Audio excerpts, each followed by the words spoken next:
This video has been sponsored by Squarespace. So many of Tolkien's monsters, from orcs to fire demons, have made their way into the canon of modern fantasy fiction. But I think that one of Tolkien's most original and enduring monstrous creations is the giant spider. Appearing in everything from Dungeons and Dragons to Harry Potter, the concept of a really, really big spider seems to terrify almost everyone. But today, I want to take a look beyond just the initial fear of big spiders scary, at the way in which Tolkien crafts these spiders as monsters. As some of the only female characters in Tolkien's works, these spiders are key to Tolkien's portrayal of femininity and the power of women, and they serve as excellent counterbalances to multiple characters, both male and female, in the story. These spiders aren't just gross and creepy, they exemplify Tolkien's ability to take old stories and carve them into new forms. His use of classical monsters to explore very new facets of evil. But before we get further into spiders, there is another web that I need to talk to you about, and that is the World Wide Web and the website that you're going to be able to make on it using this video's sponsor, Squarespace. Squarespace is the all-in-one website building platform that's going to help you stand out and succeed online. And you can get your website discovered fast by the customers you want using Squarespace's integrated SEO tools. Every one of their websites is optimized to be indexed with meta descriptions, an auto-generated sitemap, and more. All the things that you need to show up on search engines and pull in new customers. And it has never been easier to monetize the things you make with your Squarespace site. You can sell access to online courses, blogs, videos, and memberships. All you have to do is set the price and choose between charging a one-time fee or a subscription. It couldn't be more simple. If you're interested in building yourself a brand or refreshing an existing one, Squarespace is the place to do it. Just head on down to squarespace.com for a completely free trial, and when you're ready to launch, go to squarespace.com/JessOfTheShire to get 10% off your first purchase of a website or domain. Thanks so much to Squarespace for sponsoring this video and supporting the channel, and thanks to all of you for checking out my sponsors. Monstrous spiders of one form or another make an appearance in all of Tolkien's most popular works. We have the giant spiders of Mirkwood in The Hobbit, there is Shelob from the End of the Two Towers in The Lord of the Rings, and of course there's the great mama spider of them all, Ungoliant, who's featured in the Silmarillion. And I am mostly going to be talking about the second two of those spiders because they're a little bit more developed than the spiders of Mirkwood, but it is worth noting that the spiders of Mirkwood are one of the only monstrous creations that Tolkien made that can talk. His wolf-esque wargs can't speak, even a Balrog can't speak, but his spiders are granted a crafty kind of intelligence, perhaps an early indicator that even in this fairy tale monster form that they take in The Hobbit, there was something more to these spiders. But long before the wicked spiders attacked the company of dwarves in The Hobbit, Ungoliant descended from the darkness into physical creation.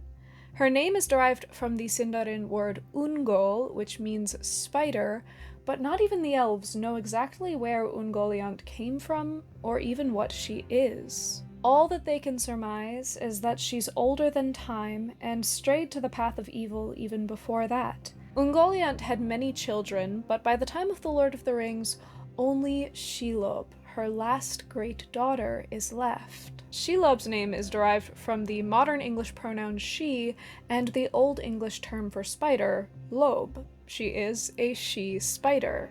And while the stories of Shelob and Ungoliant play out fairly differently in terms of exact plot points, there are many things about their characters that echo each other. It's sort of like how if you look back to the great tale of Beren and Luthien in the Silmarillion, Aragorn and Arwen's story in The Lord of the Rings echoes that older story in many ways. It has a lot of the same character ideas and themes, and some of the same plot points, even if they are distinctly different characters. So it is that Shelob is somewhat of an echo of Ungoliant and her characteristics. They're both of mysterious origins, they've both nestled themselves away into the darkness, and they both make deals with the respective Dark Lords of their own times. Ungoliant's lifelong solitude was broken when the great Dark Lord Morgoth approached her looking to make a deal. He wanted her help with destroying the 2 trees of Valinor, the trees that lit up the whole of the world back in that happy age.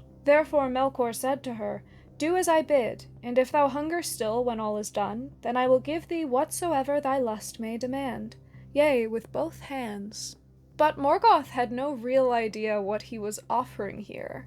To give someone like Ungoliant everything that her lust demands would mean giving her the entire world. And even then, after she had consumed the world and the universe and everything in it, her hunger still would not have been satiated.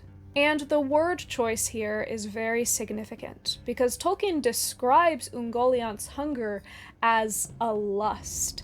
And although the implications of it being a lust are interesting, Tolkien is not using this word as the modern definition of lust, meaning extreme sexual attraction. For Tolkien, lust is a modifier that means the greatest degree of something. It's like our modern modifier of est. So when Tolkien is describing her hunger as a lust, that means she's not just hungry, she is the hungry est that she could possibly be. She's not just affected by this sin, she herself is completely absorbed by it.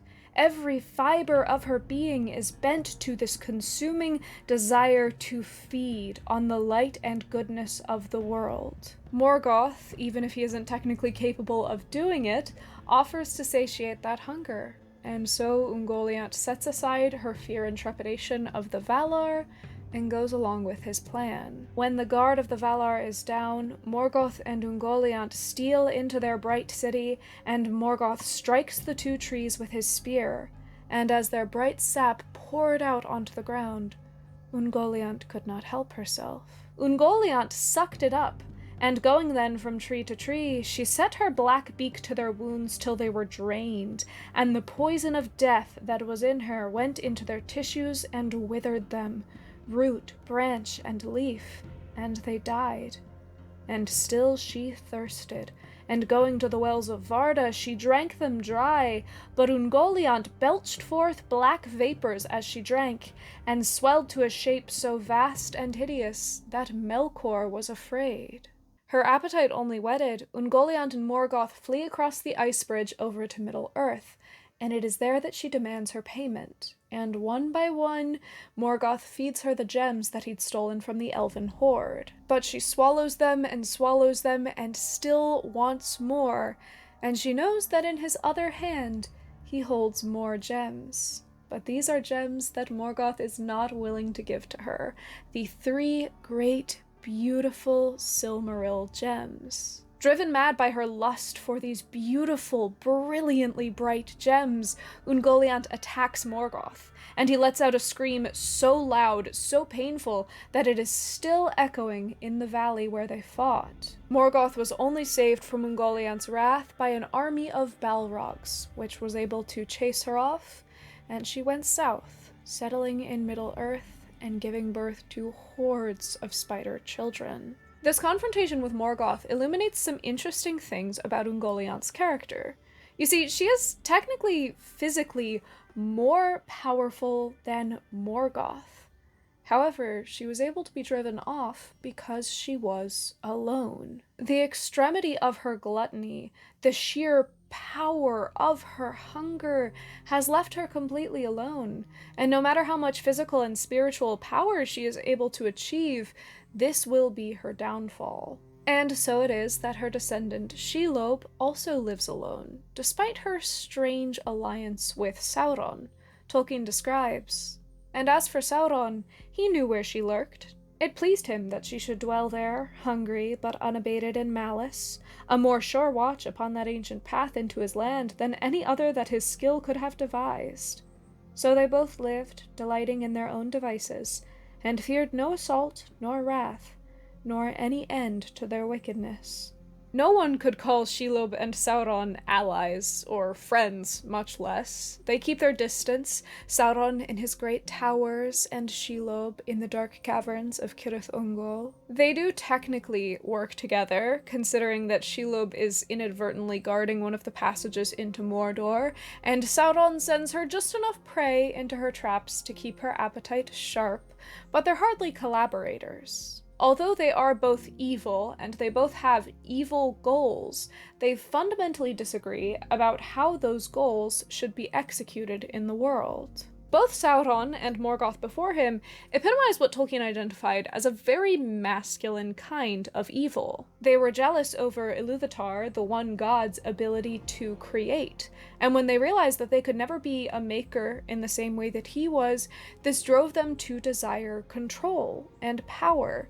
They wanted to become the masters of the things that God had created. And to achieve those desires, they would need planning, scheming, and rational thought. Ungoliant and Shelob, however, are all about irrationality.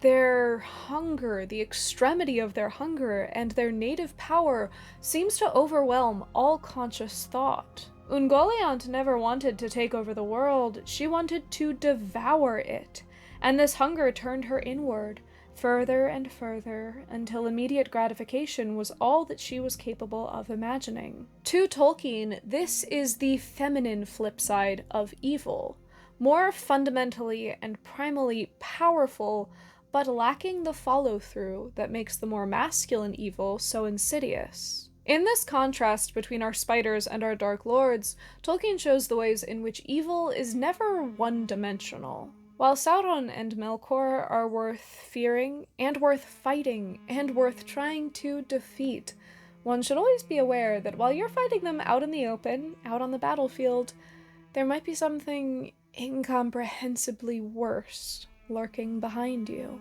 But this isn't the only comparison that our spider ladies beg. After all, as the Queen of Darkness, Shelob is very ripe for comparison with the Lady of Light, Galadriel. In many ways, the two are opposites, one providing help, the other hurt, one relishing in light, the other in dark, but they also have a great deal in common. Both Galadriel and Shelob are ancient, descendants of a noble line, and so old that they've lost all grasp of time.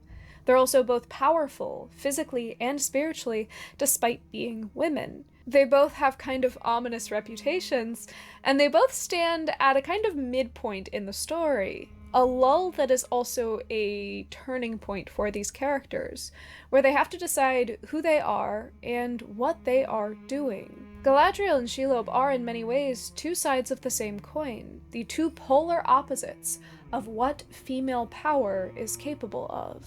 Tolkien is often accused of writing simple characters, of writing black and white, one-dimensional characters. But I think that a point that a lot of these critics miss out on is how often Tolkien uses pairs of characters to explore the full nuance of an idea. So it is that the good lordship of Theoden is contrasted with the despair of Denethor, so the wizardry of Gandalf is put to bat with Saruman's duplicity, and so it is that Galadriel's shining purity is tempered by comparison to Shelob. And it's a comparison that enriches both characters. It allows us to see some of the darker aspects of Galadriel's character, and to look at Shelob as something a little bit more complex than just a monster in the dark.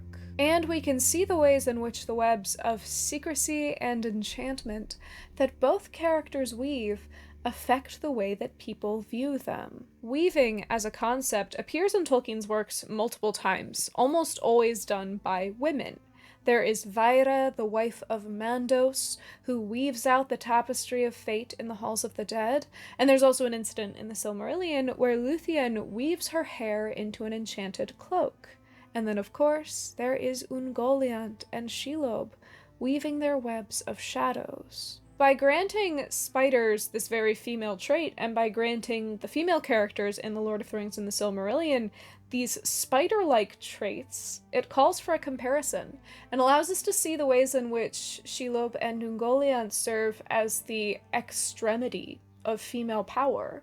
They are feminine power, completely unrestrained and unleashed. Much like Shelob, Ungoliant also has some female counterparts. She has a couple of them. And the first and most obvious is Varda, the Queen of the Stars. Varda is the most powerful of the female Valar, best known for putting the stars in the night sky, and it was her wells of light that Ungoliant drank dry. Varda was also the Valar that Morgoth hated the most, due to her power and her rejection of his advances. This is echoed in Morgoth's experience with Ungoliant, where he finally finds a female, powerful person who's willing to go along with his plans, but he learns why that may not have been such a good idea in the first place. But I think an even cleaner counterpart to Ungoliant can be found in the Maiar, Melian. Just like Ungoliant, Melian began her experience in Middle-earth in Valinor, and later came to settle in Middle-earth. They're both guardians of their realms, fierce protectors of the land that they claim as their own, but while Melian is a lover of growing things and songbirds, Ungoliant only loves the shadows and the light that burns her. Perhaps even more pertinent is the fact that Melian and Galadriel share a lot of similarities. Galadriel studied under Melian for some time, and much of her governance of Lothlorien and the role that she serves in caring for the world and its people was inspired by Melian's example. I think there's a beautiful kind of poetic symmetry then in having Melian be the precursor to Galadriel, just as Ungoliant is the precursor to Shelob. But in all of these parallels, it is worth noting that the good wins out. The Lady of Light does defeat the Queen of Darkness almost every time. When all hope seems lost for Frodo and Sam in the Lair of the Beast, Sam channels Galadriel's spirit through the gift that she gave Frodo. As if his indomitable spirit had set its potency in motion, the glass blazed suddenly like a white torch in his hand. It flamed like a star that, leaping from the firmament, sears the dark air with intolerable light. No such terror out of heaven had ever burned in Shelob's face before. The beams of it entered into her wounded head and scored it with unbearable pain, and the dreadful infection of light spread from eye to eye. She fell back, beating the air with her forelegs, her sight blasted by inner lightnings, her mind in agony. Although it is not a physical, literal confrontation, this is a spiritual confrontation, one that puts the power and the values of Galadriel and Shelob to the test. Galadriel is a woman of power, but she is one that embraces the light, one that lends her power, her wit, and her desires outwards to help others. Shelob channels these same powers inward, all in service of selfish desire. She craves the light, but she crowds herself into darkness, and in the end, it is this light that kills her. But perhaps the most impactful role for both Ungoliant and Shelob is not as manifestations of evil or female power, but as the quintessential Unmakers. The concept of creating is a really powerful one in Tolkien's world. I've actually made a whole video about it. If you want to check that out later, I will link it in the description. But there's this idea that because everyone in Middle-earth was made by a maker, Eru Ilúvatar, they are also infused with a love for making. After all, it is this desire to make, to create like Ilúvatar created, that first spurred Morgoth onto the path of darkness. The Valar Aule, meanwhile, is entirely dedicated to the craft of making things, and he so loved the process of creation that he crafted his own beings, the dwarves, which he would later surrender to the ownership of his own maker. Almost all of the most influential figures in Middle-earth's history, from Feanor to Durin the Deathless, were, in their own rights, makers of things. But Ungoliant and Shelob are what I'm going to call Unmakers. Although they weave their webs of shadows, their entire being is bent on consuming. As Morgoth feeds the beautiful gems to Ungoliant to appease her appetite, Tolkien writes, "She devoured them, and their beauty perished from the world." Shelob is described, "All living things were her food, and her vomit darkness." These are creatures armed with the unique ability to consume something and put forth nothing. And this is just a really unnatural thing. It's so antithetical to what all of us inherently know about creation, which necessarily requires to consume things. You consume raw material, information, inspiration, thoughts, dreams, and you output a product. You put something out from all of the things that you have consumed. But for these Unmakers, they consume and give nothing back. They are black holes, the absolute opposite in nature to even Tolkien's most evil creatures. They're chillingly wrong in the larger context of Middle-earth and its values. But for Tolkien, I do think that conceptually, philosophically, a monster like Shelob and Ungoliant was inevitable. After all, if you have all of these makers, it follows that there would have to be something out there that was an unmaker. I do find this a particularly interesting trait to assign to a spider monster, because outside of Tolkien's canon, outside of the canon of fantasy, spiders and spider-like creatures are almost always creators.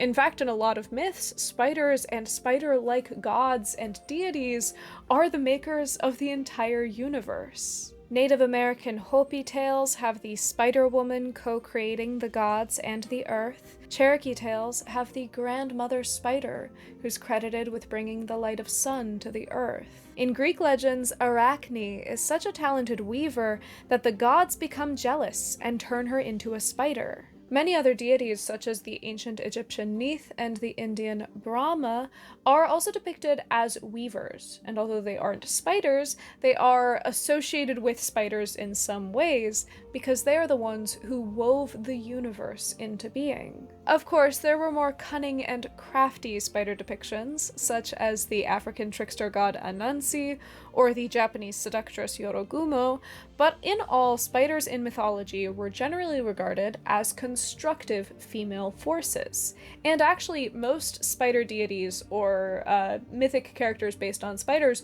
were in fact female, since female spiders are larger and they are also the ones who spin webs. So where did Tolkien derive this idea of the female spider who is an uncreator? Well, on top of being weavers, spiders do have a number of traits that I could see leaning a little bit more villainous when it comes to their portrayal. The main one is probably the way that they hunt, which feels really underhanded compared to much of the animal kingdom. Spiders have an intelligence to the way that they hunt. They set a trap. They wait for their prey to stumble into it. They have venom that paralyzes, and they feed on their victims while those victims are still alive. It does feel kind of insidious. And on top of this, female spiders are well known for killing their male partners after the deed is done, and arachnophobes, skip 10 seconds forward, feeding their liquefied remains to their future children. While this is, of course, a totally natural thing, it's not sinister at all. This is literally just how nature works, and nature is a little bit cruel sometimes. It feels so absolutely contrary to all of the ways in which humans work, the ways that humans hunt, the way that they feed, the way that they interact with their partners, that compared to human morality, it does seem pretty villainous. And especially if you scale a spider up, you go from having bugs to be their prey, to having animals and men as their prey, it is not particularly difficult to see where the idea of the monstrous spider came from. But, as always, Tolkien wasn't just pulling from one mythological tradition, and I think it's fair to say that he drew inspiration from a good number of non-arachnid female monsters. For example, Norse myth portrays the Valkyries, these female characters of extreme power that scour the battlefield for lost souls.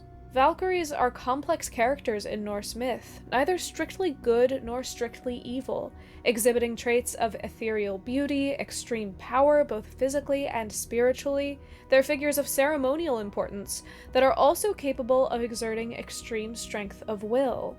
Many of these more positive-leaning Valkyrie characteristics are put in characters like Éowyn and Galadriel, but as was before, the more negative aspects of the Valkyrie character are channeled into his spider monsters. As Leslie A. Donovan explains, providing a thematic antithesis to Galadriel, Shelob typifies the inverse image of the benevolent Valkyrie reflex in The Lord of the Rings. As Tolkien's only example of the baleful, malevolent Valkyrie figure found in Germanic mythology and literature, Shelob represents an opposition that serves to intensify Tolkien's emphasis on the benevolent Valkyrie motifs reflected in his other women characters. We can really see the way that Tolkien is grappling with these mythical concepts of female power in his story, doing as he so often does, and splitting up the light and dark anima into two separate characters, so that we can literally see the battle between these two philosophical, generally internal forces played out before us. It is bringing the underground theming of his story into the foreground. But I think that the true and most significant precursor to Shelob can be found in one of Tolkien's favorite tales, the story of Beowulf. After defeating his first foe, Grendel, Beowulf is confronted with the ever-infamous Grendel's mother. In Tolkien's translation of this centuries-old poem, she's introduced, Grendel's mother, ogress, fierce destroyer in the form of woman. Misery was in her heart, she who must abide in the dreadful waters and the cold streams, since Cain with the sword became the slayer of his only brother, his kinsman by his father's blood. There's a number of parallels that we can find between Grendel's mother and Tolkien's spider. Both of them are descended from great, cursed lineages. Shelob is the ancestor of Ungoliant, and Grendel's mother is a descendant of Cain, the biblical man who committed the first murder. Both of these god-cursed creatures have made their home in a dark, underground place, and he uses words like grim-hearted and ravenous to describe them both. In the original Beowulf poem, they refer to Grendel's mother as the Merwith Mittig, or mighty sea witch, and it's this very evocative, female-centric language that makes it clear that this is a new kind of evil that the hero is facing. Grendel's mother and Shelob also both have an important part to play, structurally speaking. They are neither the first nor the last monster that our heroes will encounter. Rather, they serve as a seemingly impassable central barrier, a point at which both of our heroes must learn something about themselves in order to overcome the beast. There is an emphasis placed in both stories on how this is the only female monster that our heroes encounter, and how overcoming this female monster requires new skills. It requires a different way of thinking, because it is a different kind of evil. And interestingly, the way that these monsters are defeated also runs parallel. For both heroes, they come into the scene with one sword, realize that blade is ineffective, and they have to find another special sword in order to slay the monster. For Beowulf, he finds the sword of a giant, and Sam finds Sting, Frodo's sword. One of my favorite things about this comparison is the fact that in the original Beowulf poem, it is never explicitly made clear what Grendel's mother is. We're told different attributes about her, that she's very large, she's dangerous, she has talons or claws, and she has teeth, but it's never explicitly stated what kind of creature she is. We don't know if she's a dragon or a troll or what have you. This leaves some really interesting wiggle room where Tolkien's depiction of Shelob can fit quite neatly. For all we know, a giant spider was what Tolkien was picturing when he was translating the tale of Beowulf. While I certainly wouldn't try and say that Tolkien was ripping Beowulf off, I think it's absolutely fair to say that female monsters like Grendel's mother went a long way to shaping Tolkien's more modern depiction of the female beast. And this female and arachnid form isn't just set dressing for these characters. It's not just incidental. It can't be. You see, Tolkien's spiritual beings are only spirit. The Ainur that Iluvatar first created did not have physical forms. They were only spirits. And so when they manifest themselves into physical form in Arda, in physical creation, they end up looking like what their spirits look like. So for most of the Valar, for most of the good guys, this means that they have a humanoid shape. They look like the elves and men that would eventually come, and their sexes, their physical sex appearance, appears like what their spiritual genders are. But for a wicked creature like Ungoliant, her darkness of spirit and the foulness of her attitude and her hunger manifest her as a giant female spider. Shelob and Ungoliant are spiders because there's something about that particular form that best encapsulates who they are on a spiritual level. These creatures of darkness, with venom and with too many legs and eyes, spinning webs of shadow and spilling out their broods of evil across the world. It is notable that amongst a cast of rather sterile and remote female characters, Shelob and Ungoliant are the only female characters in Tolkien's Legendarium that are described reproducing excessively, and they are described bodily more than any other female characters. While Arwen, Éowyn, and even Goldberry are portrayed as childless, and Galadriel certainly isn't portrayed as a particular mother figure, Ungoliant and Shelob reproduce a lot, and Tolkien describes that in detail, their broods and their spawns spreading out across Middle-earth. And their unnamed male partners are never mentioned, and it is assumed that, much like a spider, they consume them in order to feed this unnatural process of reproduction. These spider beasts are also described in much more physical detail than any other female characters, much less any characters in The Lord of the Rings. Shelob's body is described in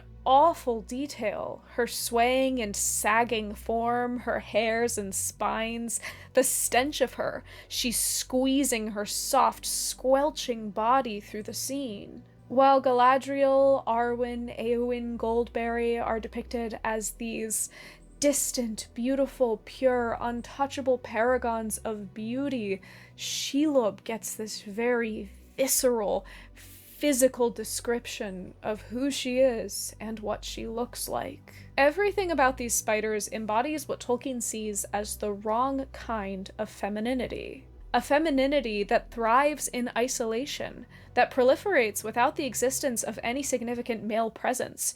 A corpulent, physical, visceral femininity, one that takes rather than giving. And in the end, it is this consumption that is their downfall.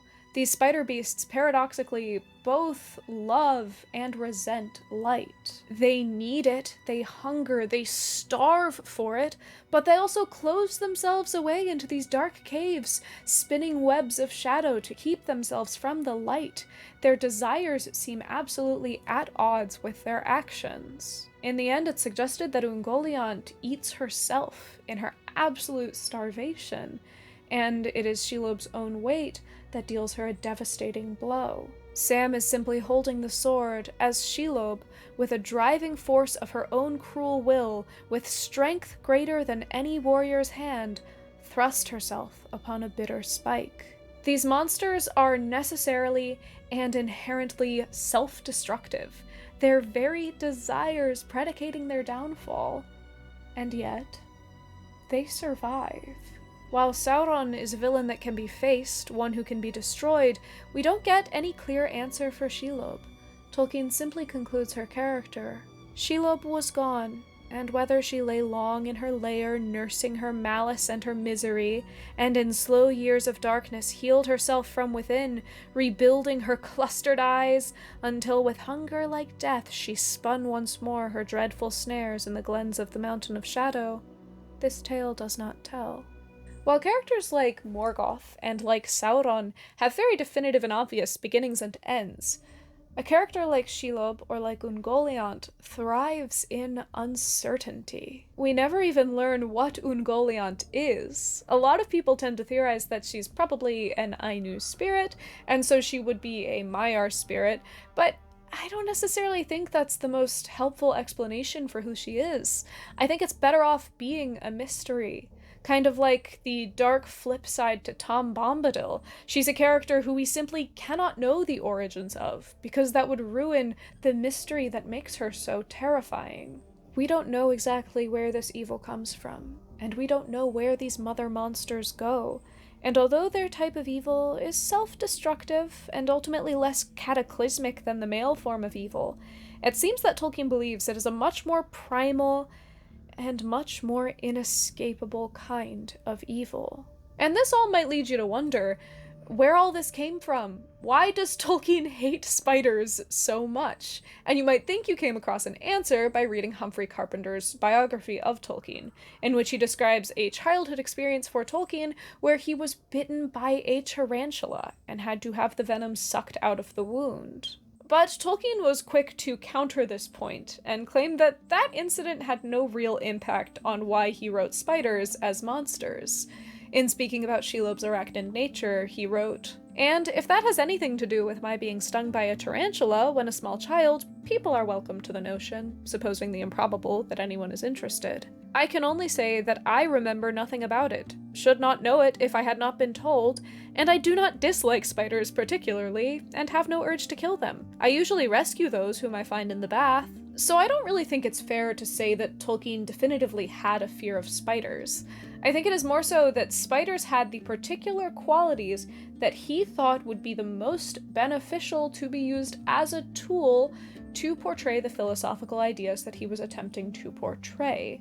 And I do think that the same goes for women, in the case of this conversation of feminine evil. I think that you do start to get into tricky territory when you start labeling things as a particularly feminine or masculine kind of evil, because femininity and masculinity are social constructs, and so Tolkien's idea of femininity is not going to be the same idea of femininity that we have today, or that we had, 200 years ago. And of course, there are some points about Tolkien's perspective on women that I, as a woman, tend to disagree with.